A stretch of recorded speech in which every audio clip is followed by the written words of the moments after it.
Hello everyone, my name is Zet the Beat and welcome back to another episode of Let's Talk. Today we will be discussing Star Wars Clone Wars, not the TV show The Clone Wars, but a much shorter version called Clone Wars, which has been nicknamed Clone Wars 2003 to erase confusion. So we'll be continuing, we're talking about Clone Wars. I know it's not technically canon to the series. I wanted to watch it because apparently it is a really good show, and I can agree that I did not regret watching this. It was definitely very enjoyable to watch. So on that note, let's jump right in.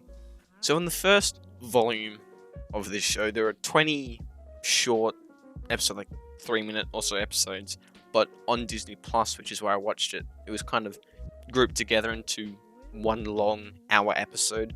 So I'll just be talking about it as like one episode. So let's talk about what happens. It starts off with kind of Yoda explaining what happened, and we see what happened at the end of episode 2 with the battle on Geonosis and Count Dooku's escape. And we kind of get that introduction to bring us into it. And then it kind of shows us different battles. They probably all have their own significant meaning to the story or to the plot or to the plans of winning the Clone Wars. But it goes over a couple different battles. Obi-Wan and an army of his clones fighting on the planet Mullinist, Anakin in a space fight, the Mace Windu attacking battle droids, and Kit Fisto having a battle underwater, which is just an insane battle. I really liked the whole bubbly effect on the lightsaber. That was really cool. They all probably have their relevancy to the story, but it just kind of mainly portrayed a few different battles, which didn't add a massive amount to the whole story. But during this volume, there is an overarching story which is pretty important. So in the story, we start off by seeing Count Dooku, and he finds someone and he trains him to become a Sith Lord called Asajj Ventress. I hope I'm pronouncing that right. Count Dooku trains her with the permission of Darth Sidious, and her mission is to kill Anakin Skywalker. So she is trained, and in that battle that I talked about with Anakin in space in a spaceship, Ventress draws him away from the battle and kind of traps him on the planet known as Yavin 4. Anakin and Asajj Ventress fight it out on Yavin 4. Anakin wins that fight. He kills her. This episode was this hour-long episode was kind of all over the place. We got different clips of this and that and that and this. And like I said, some that are just kind of battles within the Clone Wars that don't amount to a huge amount of lore. And then we had a pretty small overarching story. So there's not really a whole lot to talk about. But at the end of all this, after, Obi-Wan's scolded Anakin for flying off, and we get to see the introduction of General Grievous, the first encounter in which 4 different Jedis are battling on some planet. And we get introduced to General Grievous, who is known as, the Jedi Killer.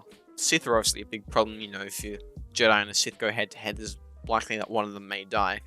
But ultimately, Jedi don't die too commonly, so having someone known as the Jedi Killer, that's pretty big. And in that battle, he kills like 1 or 2 Jedi, and almost kills another. And this is where it left off, just in a battle. He's defeated 3 of the 4 Jedi there. I know one of them is dead, and that's where the series leaves. That's where the volume ends. And it's a great way to introduce Grievous. It was terrific. I really enjoyed it. The whole series, the overarching story, and the different battles. Honestly, it all came together really well, and it was well edited into that 1 hour long episode on Disney Plus. So I give this series a big fat thumbs up. Very glad I watched it. I enjoyed it a lot. Yeah, it was a bit hard to write the synopsis. The actors, my god, the actors did a terrific job of portraying the characters already well established within the first and second movies. Because they're not played by Ewan McGregor and Hayden Christensen. So Anakin Skywalker is played by Matt Lucas, and Obi-Wan Kenobi is portrayed by James Arnold Taylor. So really great job to keep those well-established characters and also progress them a bit in this show, which is quite great to see. The show is also the first time that we see the clones in action, really. Like, we get to see them a bit during the Battle of Geonosis at the end of Attack of the Clones, but this is the first time we truly can get to see the clones in their prime, doing what they're really instructed to do. And it's great. I love them. They're so good. Just really well characterized. The fact that they get characterization is just amazing. The way that, although they're all clones, are each kind of different. Yeah, just Really, really well done. All round, a really great show. Really enjoyable.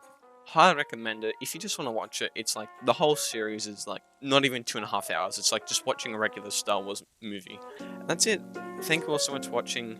I hope you enjoyed this episode of Let's Talk. And next episode, we will be talking about Volume 2 of Clone Wars 2003. So thanks for watching, and we'll talk soon.